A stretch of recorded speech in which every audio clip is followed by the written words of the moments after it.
Mirzoyan Zəngəzur dəhlizindən danışdı. Çalışırıq ki, Ermənistan Xarici İşlər Naziri Ararat Mirzoyan bildirib ki, Ankara ilə diplomatik münasibətlərin qurulması və sərhədlərin açılması Ermənistan üçün mühüm siyasi prioritetdir. Onun sözlərinə görə İrəvan eyni zamanda Azərbaycanla əldə olunan sülhün institusional şəkildə möhkəmləndirilməsində də maraqlıdır və hər iki istiqamətdə səmimi səylər göstərir.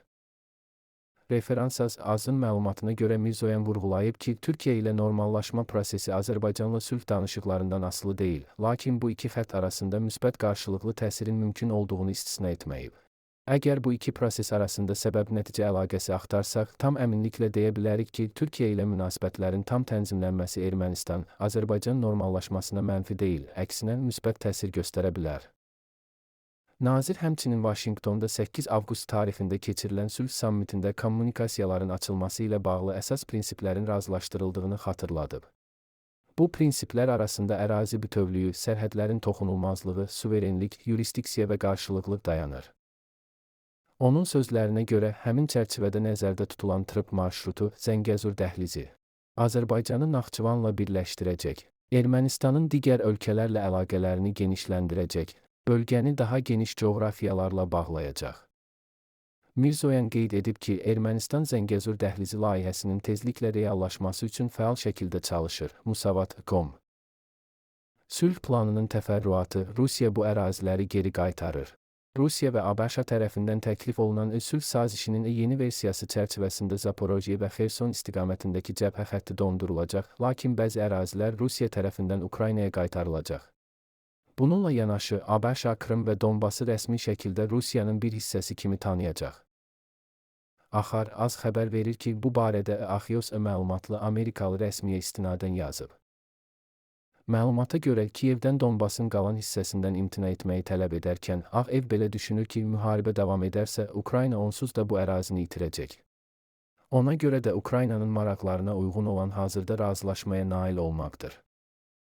Bildirilir ki, sülh planına əsasən Donbas əraziləri Rusiyanın nəzarəti altında olsa da, onları demilitarizasiya zonası elan edəcəklər və Rusiya orada qoşun yerləşdirə bilməyəcək.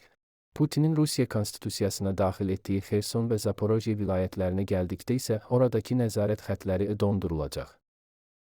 Həmçinin bildirilir ki, Rusiya danışıqlar keçirilməsi şərtilə bəzi ərazilərə nəzarəti Ukraynaya qaytaracaq.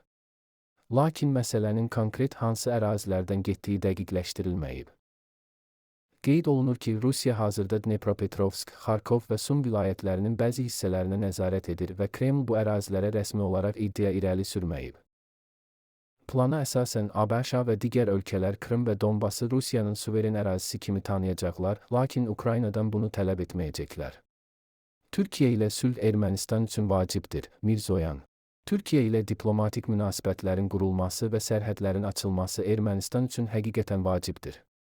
Azərbaycanla bərqərar olmuş sülhün daha da institusionallaşdırılması da eyni dərəcədə vacibdir.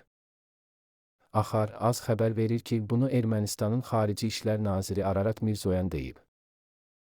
Ermənistan hər iki istiqamətdə səmimi səy göstərir. Bu iki komponentin heç biri digəri ilə şərtlənmir, onlar arasında səbəb-nəticə əlaqəsini aşkar etməyə çalışsaq, Türkiyə ilə münasibətlərin tam normallaşmasının Ermənistanla Azərbaycan arasında münasibətlərin normallaşması prosesinə mənfi təsir göstərməyəcəyi, əksinə müsbət təsir göstərəcəyi ortaya çıxa bilər. Nəqliyyat infrastrukturunun açılması ilə bağlı olaraq bu prosesin əsas prinsipləri 8 avqustda Vaşinqtonda keçirilən sülh sammitində razılaşdırılıb. Ərazi bütövlüyü, sərhədlərin toxunulmazlığı, suverenlik, yurisdiksiya və qarşılıqlılıq prinsipi. Bu çərçivədə müəyyən edilmiş Trump yolu həm Azərbaycanı Naxçıvanla, həm də Ermənistanı digər ölkələrlə, daha geniş coğrafi miqyasda isə regionları Ermənistan və Azərbaycan vasitəsilə birləşdirəcək. Ermənistan bunu mümkün qədər tez həyata keçirmək üçün fəal səylər göstərir, o bildirib.